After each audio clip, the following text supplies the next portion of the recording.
Are you seeing any signs of antidotes to this problem? I cannot think of a single important cultural, political, or religious trend that is pulling us together more than it's pushing us apart.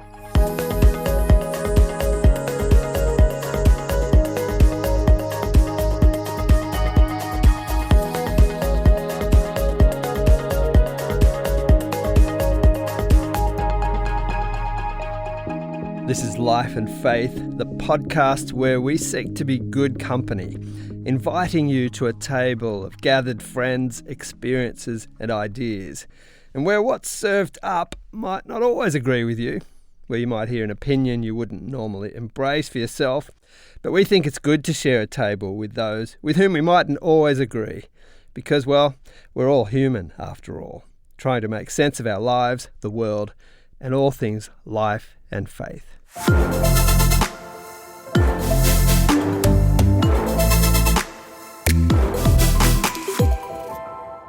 Welcome to Life and Faith from CPX. I'm Simon Smart. I'm really pleased to be able to bring you this conversation I had recently with David French from the US. David is a political commentator and New York Times columnist, and he brings to that column a commitment and conviction to wrestle with and try to make sense of the country that he loves, its history, its possibilities and its faults, and how it can be the best version of itself. It's fair to say he has some serious concerns in that regard at the moment. As you'll hear, David French has stumbled into various careers, and as a political and theological conservative, he has found himself living and working in spaces that would definitely have surprised his younger self. In today's discussion, we'll talk about polarisation, faith and politics, Jesus and power, and Christian nationalism. But before all that, David has a fascinating life story that has seen him work as a constitutional lawyer for 20 years, a journalist and writer for places like the National Review, the Atlantic, and now the New York Times.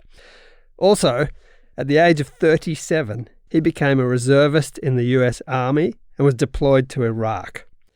I thought I'd kick off the conversation by asking him how that came about. So that's kind of a funny story because I joined the Army late in life, so I had to get an age waiver, and I was in officer basic at age 37, which let me just say that nobody's doing a movie montage about my physical exploits as a 37-year-old wannabe Army lawyer at Fort Lee. The reason why I did it is really pretty simple. I was an early supporter of the Iraq invasion, and I couldn't keep supporting a war that I wasn't willing to deploy to myself. So it really was sort of a conviction that I, put my money where my mouth is, walk the talk, whatever kind of phrase you want to use.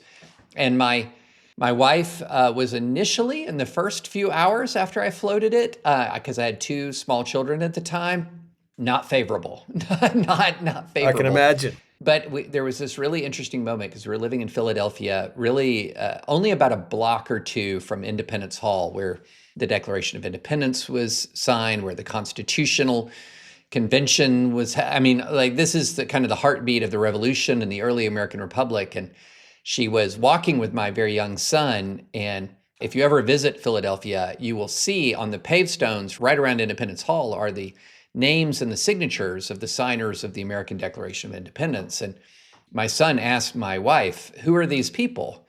And she, described them. They were lawyers, they were farmers, they were politicians, they were pastors, they were all of these things. And he was still not satisfied. And she said, but the thing that tied them all together was they're patriots. And then he asked the next question, the next obvious question, what is a patriot? And Nancy, my wife, came up with the best spur-of-the-moment answer to the question, what is a patriot, that I've almost ever heard. She said, a patriot is somebody who loves this country more than they love themselves. And my son said, are we patriots? And which was the next logical question, right? And she thought about it for a moment, and she said, yeah, we are. Later that day, I'd finished my work day, and I came home already with my arguments. This is why I feel like I should do it.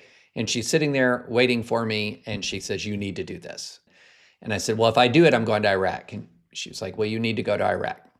And so the next thing I did as I turned around and I walk to the recruiting station in downtown Philadelphia and walk in a little overweight, very, very bald, and say, hey, I want to join the Army and be a member of the JAG Corps, the Corps of Army Lawyers. And let me just tell you, the young recruiters there did not know what to do with me. Interesting to hear your thoughts, having taken that decision with a great commitment, as you say, to your country and feeling that you have to follow that conviction. With hindsight and with years since, what's your perspective on that whole experience personally, but also the Iraq War, decision? So it was the hardest single thing I've done in my life, was that Iraq deployment. I don't think anything is comparable as far as just raw difficulty from the combination of separation from family, physical danger. We were in a very tough part of the country.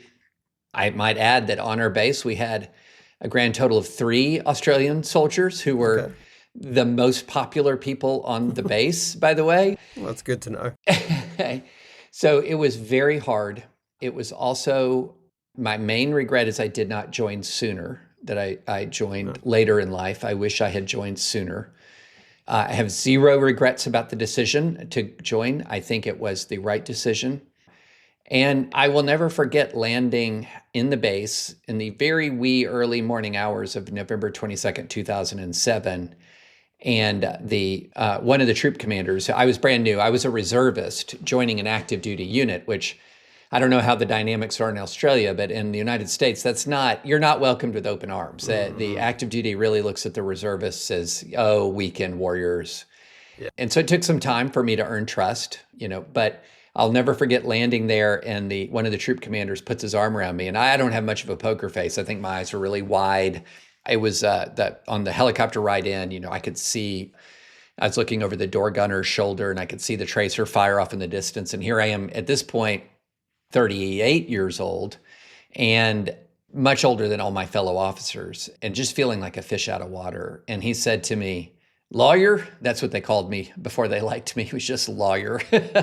He said, if you live through this is the most important year of your life. And a lot of ways, he was right about that. I'm not the same person that I was before I deployed. My wife will tell you that in ways that are good and bad. I'm not the same person. And it gave me a different perspective on the conflict. I will say that it made me more committed to the idea that what we were doing there was a just mission, that the Al-Qaeda elements that we were fighting were so purely evil. A lot of the atrocities, the Hamas atrocities that you saw on October 7th, for example, we saw them on a daily basis in Iraq. And it was just unacceptable, the idea that they would drive us out and that they would rule the people of Iraq. And at least in my area of operations, we were very, very, very successful in our mission. And when we arrived in late November of 2007, our battle space was overrun with Al-Qaeda. Villages were depopulated, towns and cities were dying. Suicide bombing was killing innocent people at a horrifying scale. By the time we left in September of 2008, people were coming back to their homes, markets were reopening, life was returning, and our entire area of operations was incredibly, substantially safer than it was when we arrived. So for me, I saw us accomplish, quite frankly, a lot of good things. We accomplished a lot of good when we were there at very, very, very high cost. Tell me what you learned about human nature. Not only in Iraq, but in your work as a lawyer and your experience in the army. Yeah, I think the thing that you learn about human nature is we're all cut from the same clay, in the sense that whether you're an Iraqi or an American or an Australian, there's nothing about our nationality, there's nothing about our culture that makes us inherently better people. But there are a lot of things that do shape us, and that there is a darkness in human hearts. And if you are in an environment that feeds that darkness, if you are in a conflict to which darkness is a temptation, people, regardless of nation, culture, etc., can give into that darkness. And, one of the things that I would say about, the history of American involvement in the Middle East, particularly during the War on Terror, is that we made two big mistakes that veered towards being overly optimistic about human nature. And here's what I would say. I would say George W. Bush was overly optimistic about our allies, and Barack Obama was overly optimistic about our enemies. And here's what I mean by that. I think Bush thought when we got to Iraq and we lifted off the oppression of Saddam Hussein, it would allow freedom and liberty to flourish. But no, what happened is when we lifted off the controlling force of Saddam Hussein, for a lot of Iraqis, that liberated them to engage in their own acts of vengeance. And so a lot of people did not see the end of Saddam Hussein as an opportunity to build a new Iraq. They looked at it as an opportunity to settle a lot of deep-seated scores. And that's the phase that I entered in, the Iraqi Civil War phase. And then I think Obama had this view that if we removed sort of from a lot of the jihadists the underlying reasons, in other words, if America was not as aggressive in the Middle East, if we did not provide them with the quote-unquote justifications or rationalizations for their terror campaigns, then they would be more peaceful. And that proved not to be true. The jihadists were motivated. Yes, they had their list of grievances against America, but if you listen to what motivated jihadists, they really did have an apocalyptic religious worldview. And in the West, especially the more secular the West is, a lot of people don't like to credit a religious explanation for action. They'll say, well, it's really a loss of economic opportunity, or it's the legacy of colonialism and things like this, which are factors that do, I'm not saying they're not factors at all, but they play a part. Sometimes people have sincerely held violent, bloody-minded religious convictions. And I remember writing a short book about ISIS when ISIS burst on the scene. And a lot of people were like, what does ISIS really believe? And it was like, they tell us in crystal clear language. And when they use that religious language, a lot of times people go, no, what's really happening? No, that's what's really happening. They legitimately hold these religious beliefs that are very bloody-minded. And so, that's one of the things that we were fighting was a precursor to ISIS that had very bloody, fundamentalist, authoritarian, domineering view of Islam. And, it was not the dominant view of Islam. We had thousands of Iraqi allies that we worked with when I was there who were utterly opposed to the point of, facing death themselves to fight this jihadism. But they legitimately were motivated by a deep and abiding and bloody religious conviction. Now, you mentioned the darkness of the human heart, and particularly in circumstances that would foster that. You're in a pretty extreme circumstance yourself. Did you detect any of that darkness in your own heart? Yeah, that's a really good question. I think the bottom line is, especially when we began to take losses, when people were getting blown up by IEDs, when the suicide bombers were, when I was there, we were in what was called the female suicide bombing capital of the world. That was, in many ways, the most deadly aspect of the al-Qaeda campaign was their female suicide bombing campaign, because the women could go into places where a lot of the men would be more thoroughly searched, for example. And when people start to die, when you see these horrific atrocities, you're full of rage. You're absolutely full of rage. There's just no question about it. But that's when training kicks in. That's when discipline kicks in. That's when you remind each other of your obligation. So that's why you put together systems of accountability. That's why you teach people doctrine about the law of war, for example. So the moral formation of the U.S. military is a very big part of our training.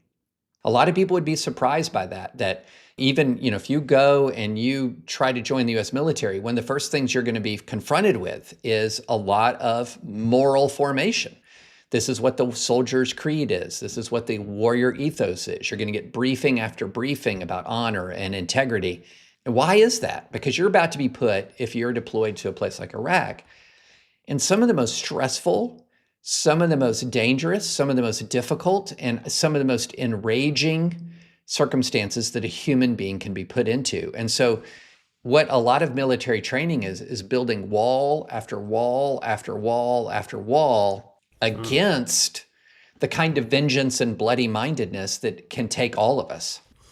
How much did your Christian faith play a part in your motivation to be part of that campaign? Yeah, I mean, both on the front end and in the middle, and then, I'd say front end, middle of it, end of it, my Christian faith was indispensable to sort of how I processed everything. So in the first instance, there was a lot of it that is very much based in the idea that virtue is just not something that you talk about. It's not just something that's in your head, that you have to live out your values. This is something that my father taught me from a very early age, is that you don't really know truly what your values are until they're tested. And that also it's very easy to say words. It's much harder to live a life. And so that was a big part of my decision to join, was that I believed that it was a just war to depose this genocidal dictator.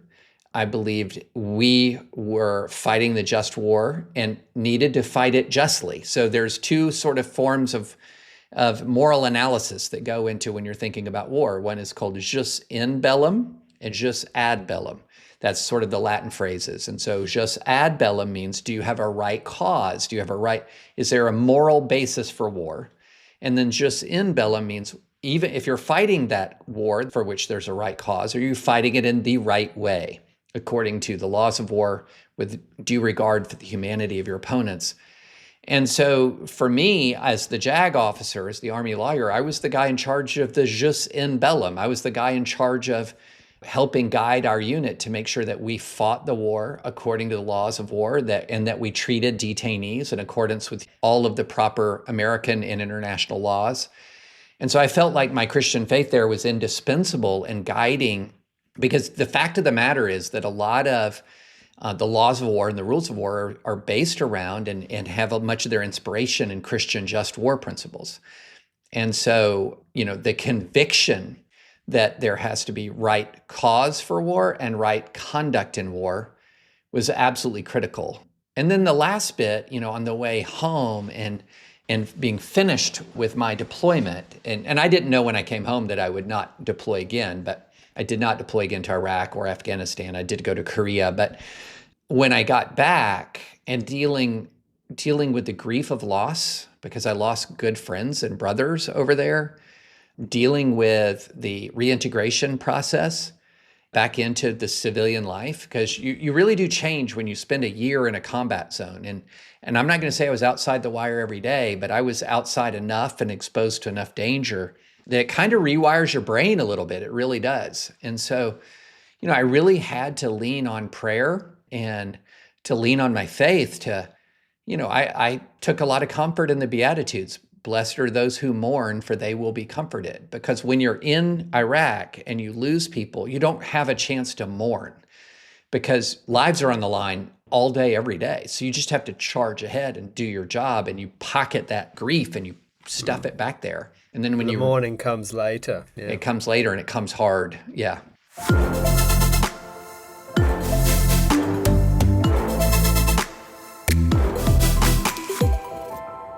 This is Life and Faith, and I'm speaking with New York Times columnist David French.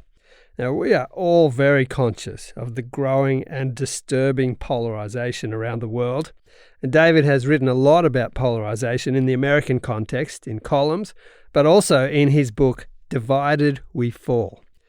I asked him what he sees as the driving forces of polarisation. So it's several things all working together, and not all of, they're not all due to politics. So let's take one of them. One of them is called the big sort. And what the big sort means is that people are tending to move now in America to live around people of like mind. If you are living in San Francisco, which is very liberal in the United States, and you're quite conservative, you're going to feel kind of like a fish out of water all the time. That's exhausting, and sometimes you're not treated very well. And so people will move, say, to where I came from, a suburban town in Tennessee, yes, which is very conservative. And if you're someone quite liberal living in that part of Tennessee, then you often don't feel comfortable, so you might go to San Francisco, right? And so what's happening is that people are separating by ideology. and a lot more. Yeah. It used to be people moved around a lot in America, but for economic reasons. Jobs are over here. But with people able to kind of work from anywhere, especially if they're, the information age, laptop class, whatever you want to. So you can kind of choose your tribe. So people are clustering. And so when people cluster, there's this phenomenon that occurs called the law of group polarization. And this is articulated by a Harvard law professor named Cass Sunstein in a law review article 26 years ago, where he said, the social science is overwhelming. When people of like mind get together, they become more extreme. So you have people clustering in like-minded communities, which makes you more extreme. Then you lay on top of that this phenomenon called bowling alone. And this goes back 25 years, Robert Putnam book, about how people are joining fewer civic associations, they're attending church less. The example he used was bowling leagues. Almost no one's in a bowling league anymore. And when I was growing up, there used to be bowling leagues all over the place. I was in a middle school bowling league in rural Kentucky growing up. And right. So his point is that people are losing that connection to people that maybe aren't exactly the same as themselves. So it's not just connection to other people who are not the same as yourselves. It's just connection to other people, period. Full stop, right. And so that makes you more lonely. It makes you more bitter. It makes you more alienated. And that leads to the next thing, which is the rise of social media and the algorithms. So then you have people living in like-minded communities, growing more extreme, often alienated and lonely. And then you have these algorithms sort of feeding you everything that is designed to kind of essentially double down on your beliefs and double down on the opposition you have to the other side. And so you add all these things together, and this is just a partial list, but people are becoming radicalized without even knowing it because everyone around them thinks the same way. So how could I be radical? But they don't realize that they are radicalizing as a group to the point where it used to be if you were going to draw a chart of American politics, it was this big bell curve with most people in the middle and only a few people in the edges. And well, that bell curve is flattening out. The edges are getting bigger and bigger. And so that means that we're radicalizing, we're separate from each other, we're in our cocoons and our bubbles. We still haven't figured out emotionally and psychologically how to handle social media. And so all of these things are sort of coming together to really drive us apart. Are there any things that in this, what is a pretty depressing picture, are there any things that give you encouragement? Are you seeing any signs of antidotes to this problem? Well, so I wrote a book called Divided We Fall, America's Secession Threat. And in the book, I said, I cannot think of a single important cultural, political, or religious trend that is pulling us together more than it's pushing us apart. And I still cannot. Okay. I still cannot think of a single trend, major macro trend. However, I see green shoots of some potential trends. So for example, I don't know if you know who Jonathan Haidt is, NYU social psychologist and social scientist. He has led a charge about our inability to deal with smartphones, both with youth, young kids, teens, adults. And a lot of people are waking up to the reality that this thing that we are holding in our hand is in many ways bad for our souls because we don't know how to handle all this information. We don't know how to handle it. And the second thing is that an awful lot of people are now aware of the high cost of loneliness. We don't realize, and we did not realize until recently, how much loneliness drives political radicalization. People who have a sort of a low sense of belonging tend to be attracted to more extremist organizations because it gives them purpose, it gives them community. So now a lot of people are waking up to the challenges of loneliness and isolation. And then another thing is a lot of people in America are waking up to the challenges that young men are facing, that there's a lot of alienization amongst young men in America and a lot of alienization with young women, but the young men tend to get more radicalized in violent ways. Women get radicalized as well, but much less violent ways. And so I will say this, that the macro trends are still negative, but time and time and time again, you're starting to see some of the smartest people in the United States, some of the most committed to, the sort of the common good and justice in the United States. At the grass tips, there's a lot of awareness of what's gone wrong and how. And there's also a lot of awareness at the grassroots as well. It's just that the solutions are not sweeping through America yet. We'll check in with you in another few years' time and see Yeah, exactly. if any of those green shoots have become something more substantial. I want to ask you about the challenge of fostering a public square where ideology or perhaps just strong commitments can coexist with really civil discourse. Is it possible? What's lacking at the moment that would give us that reality? Right now we live in a world in which, because of the underlying anger and bitterness, that it is a lot easier to be a conflict entrepreneur. And I can't remember who coined that term, but I love it. But it's somebody who is essentially making money off of stoking greater rage and conflict. That's a huge business model. It's the fastest, quickest, easiest way to make money, to make a name for yourself. And you just see this. And one of the things that people, if you're good at it, you can become like almost an overnight sensation. But at the same time, there is a deep hunger for something else out there. I talked about how America is becoming more radical, and ideologically, we're not in that big bell curve as much anymore, but we are in one important area. Most Americans, by some measures, 2/3 to 70% of Americans, are sick and tired of the anger and tone of our politics. This is a group of people called the exhausted majority.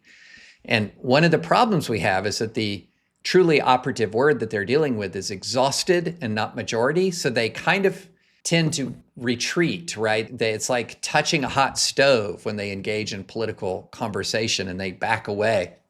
But I'm beginning to get these green shoots where people are saying, guys, if we just keep backing away, we will never get out of this. We will leave all of politics to the angriest minority. And so I think there's a budding and growing sense amongst sort of that 2/3 of Americans who might not agree on tax rates or gun control or you name it, but really agree that we need more civility and decency and compromise. That is a latent force in American politics right now. If we can move it from background to foreground, we've got some real hope. Tell me about the intersection of faith and public life, especially in free democracies, which are wanting to and needing to accommodate real diversity of beliefs. But it seems a challenge now. Yeah, that's a great question. So I was raised in an environment where you walk your talk, right? That you sort of show, don't tell. But also I'm a columnist, so I'm writing. I have to tell, right? So I really take an approach of show and tell, which is if I'm going to make an argument for virtue in the public square, I have to demonstrate virtue in the public square. In other words, I have to demonstrate the values that I would seek to promote. So I really think that if you are a Christian in the public square, you need to really dive into Scripture and look and see what are the ways, how are we described, how are Christians described who are doing the will of God?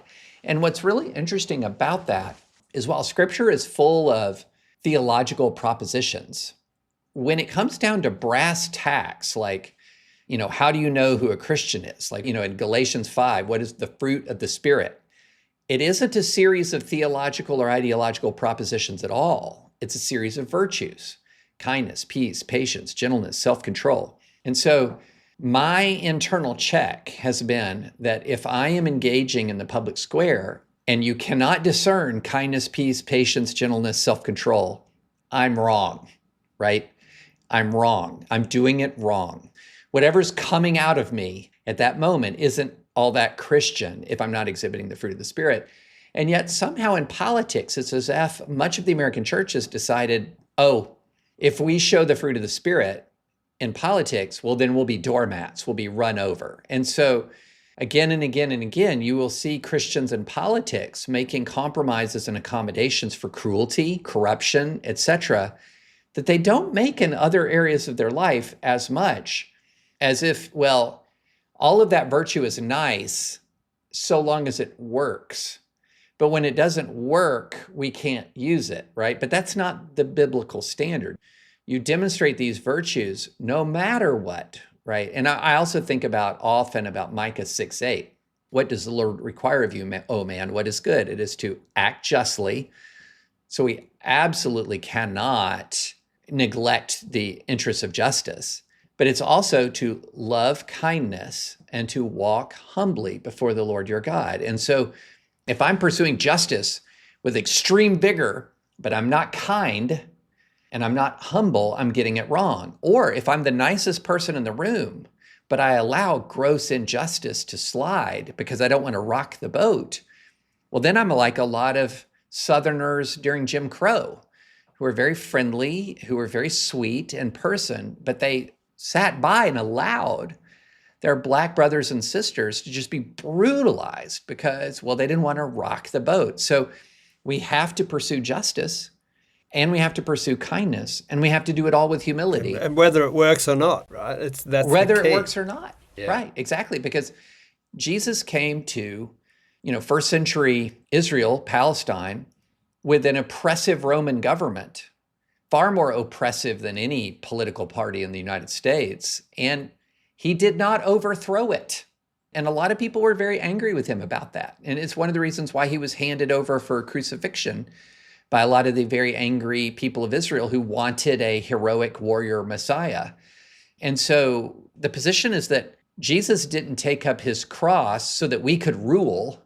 He wasn't executed so that we could become the executioners. The reality is, Jesus says we need to take up a cross. In other words, we're imitating him. He didn't clear the path for us to run this place. And so I think that's a hard lesson for a lot of Christians, especially in a democracy, to learn. Yes, we want Christians to participate in democracy. We want them to vote. We want people to vote based on their values. But this sort of idea that means Christians should be in charge, that's taking a tough leap there. This is not a popular message that you're offering, especially in the church in the US at the moment. But you've clearly seen the politicization of faith as disastrous, both for the church and for the culture that it's supposed to be serving. I wonder about, though, inherent within the church at its best, and for individual Christians at their best, is there a kind of moral, political, theological resources with which to engage with some of the big challenges of our culture now? Do you have sort of hope in that sense? Yeah, a lot of people will listen to what I just said about Christian involvement in faith, and they'll say, well, David is calling for us to, quote unquote, disarm, just to let the other, secular forces rule the day. And no. I mean, remember, Micah 6:8, what was first prong? Act justly. So people then say, well, what is a model? Is there a model that exists for Christian political engagement? And I say, yes, indeed, the civil rights movement. So the civil rights movement in the US, led by Martin Luther King, it was a Christian movement, not exclusively Christian. There were, lots of people of other faiths and no faith at all who were allies with Martin Luther King, but it was the Southern Christian Leadership Conference was a core element of the civil rights movement. And the philosophy of nonviolence was very much rooted in an attempt to imitate Jesus. And so no one would accuse Martin Luther King of being not committed to justice. But at the same time, he did it with an eye towards reconciliation, absolutely shunned violence.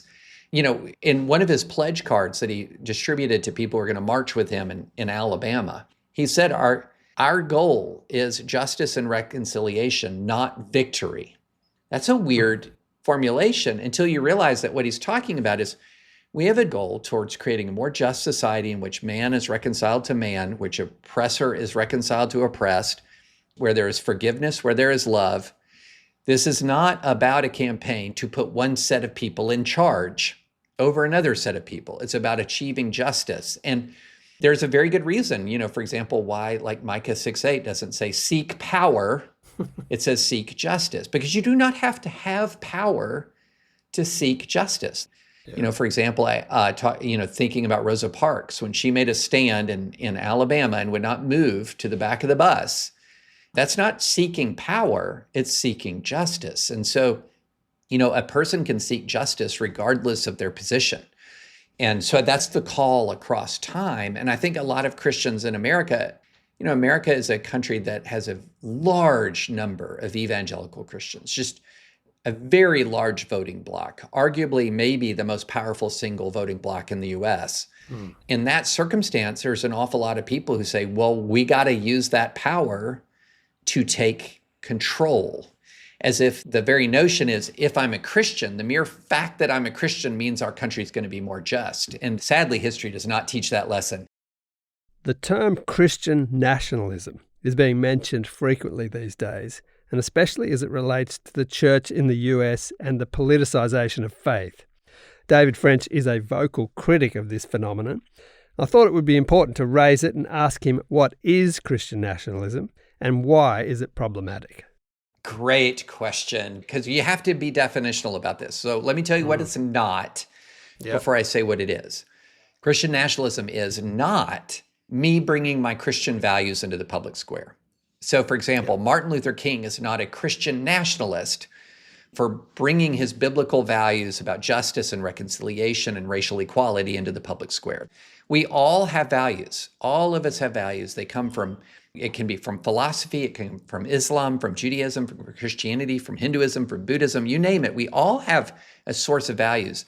And I think one of the wonderful things about a pluralistic democracy is when people bring these values into the public square, it can be a wonderful addition to the body politic. So Christians using their values to vote, that's not Christian nationalism. Christian nationalism is Christians saying that my identity as a Christian means that I should rule, or that our nation should formally adopt all or part of its codes of laws, are the laws that we believe the Bible says that all nations must adopt. Or, and this is the part where I think a lot of people miss it, and I get this definition from Thomas Kidd, who's a historian, I believe, at Baylor still, but he talks about how there's a kind of almost visceral Christian nationalism. Very few Christians in America, although it's a growing number, would actually say we need somebody like a Constantine or a Holy Roman Emperor or a Louis XIV, or you name it. Very few. But a lot of Christians have this deep emotional connection that ties together the fate of the United States of America and the fate of the church, that the two things are deeply and inextricably linked. And it's not so much a conscious political program as it is a deep sort of felt conviction. And Kidd brought up an example of a slogan he saw. It was a vote for Donald Trump to make faith great again. Well, it doesn't really, how, what, why, but it shows this very deep emotional connection people had to sort of the fate of the church and the fate of the political party, the fate of the nation, the fate of the church. The more you emotionally tie those things together, the more you're going to be vulnerable to what you might call Constantinism or, the really true Christian nationalism, because what better way to preserve the church than to merge it with the state? Yeah. And that's been a temptation for 2,000 years.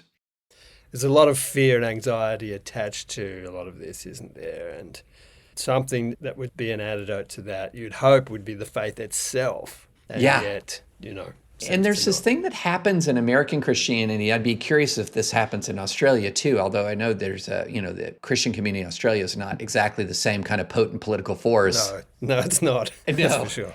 But there's this very interesting thing that happens in American Christianity is that the more famous a person gets as a Christian, the more they're being pulled into politics, as if politics is sort of the culmination. Like, you've really arrived. You know that you really are somebody, not when you're out there evangelizing or not when you're making beautiful music. But if you can then translate that into politics, then you've really arrived. And it's just getting everything backwards. When you think about Jesus, at no point during his life, and at no point after his resurrection, did he try to overthrow the Roman Empire. And I think that a lot of Christians today would reject Jesus for the same reason that he was rejected in the first century, because he hasn't tried to overthrow the Roman Empire. He was doing something entirely different. People are saying, you need to have gotten rid of Caesar. And he's like, I destroyed death.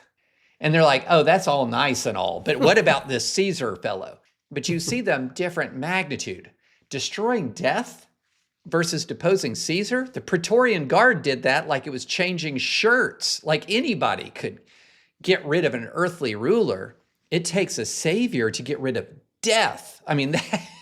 And so if we're living as Christians as if who Caesar is sort of the ultimate question of your public involvement as a Christian versus someone who's living with the confidence that death has been defeated, and loving your neighbor with that sort of confidence that you can have, that you can sacrificially love your neighbor. You know, when Jesus was summing up the law and the prophets as love God with your heart, soul, and mind, and love your neighbor as yourself, you're really only truly capable of that, of living that sort of self-sacrificial, take up your cross life, when you're confident that death has been defeated, and that while people can take your life on this earth, they can't take your soul.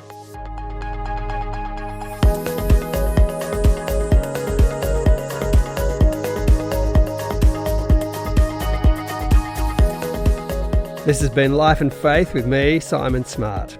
A huge thanks today to David French. You can check out David's work at the New York Times, where you will find a regular column from him.